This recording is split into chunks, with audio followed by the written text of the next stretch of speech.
So, you backtrack through history. 79, the Relations Act. Then just before the close of the year, the Taiwan Assurance Act as well.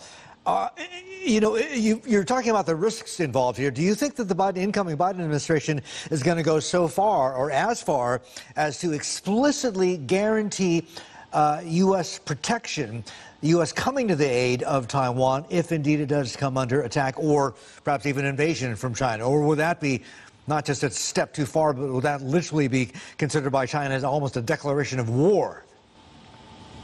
I think it's important to understand what are Mike Pompeo's motivations right now. What Pompeo is doing is laying a whole series of landmines for the incoming Biden administration. And what he's doing is, in fact, to paraphrase the analogy with the Carthaginian Wars of the 2nd and 3rd centuries BC, is salting the earth in the US-China relationship in general and laying landmines on Taiwan in particular. And the politics of it is this: to ensure that any change to any of those hardline positions put in at 1 minute to midnight by Pompeo and his team, if those changes are embraced by the Biden administration, then Pompeo will be free to attack Biden, attack the administration as having gone soft on Beijing, and become accommodation of Beijing's security concerns for the next 4 years, because Pompeo himself wishes to be a candidate for the 2024 Republican nomination. I don't think that's the right way to conduct the national security policy of the United States of America. Because, and the reason I can say that in my judgment is that I come from a country which is a close ally of the United States. It's just irresponsible. On the second part of your question, which is what will the Biden administration do? I do not see the Biden administration adopting a new policy of explicit military support for Taiwan. The long-standing tradition between administrations of both colorations, Republican and Democrat on Taiwan, has been strategic ambiguity. That is, to cause sufficient doubt in Taipei, not to cause the Taiwanese to embrace any reckless policies like a unilateral declaration of independence on the assumption that America would immediately send in the 5th Cavalry and defend Taiwan, while at the same time, ambiguity in Beijing's strategic calculus that if Beijing was to assume that the United States would never act under any military scenario involving a mainland military action against Taiwan, that assumption by the Chinese would be severely misplaced.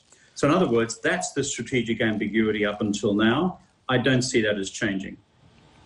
Kevin, we will probably see the customary responses of outrage from Beijing after these pronouncements from Secretary Pompeo. But do you think broadly the leadership in Beijing does understand that these actions from Pompeo are the last gasps of a twilight administration and Biden will adopt a more pragmatic, if not nuanced approach to resetting relations?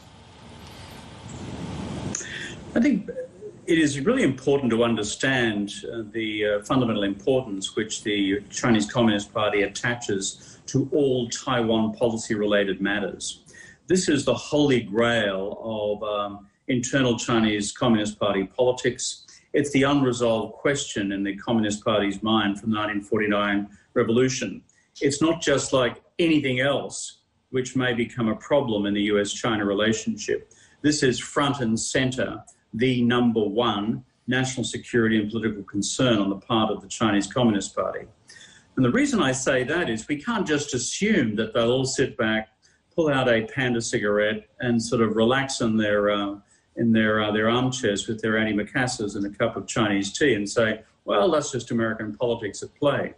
I wish I could assure everybody that's the case, but I'm not necessarily of that view. I think we could be in for some serious instability in the week to 10 days ahead. And remember, in internal Chinese politics, there are also many fault lines.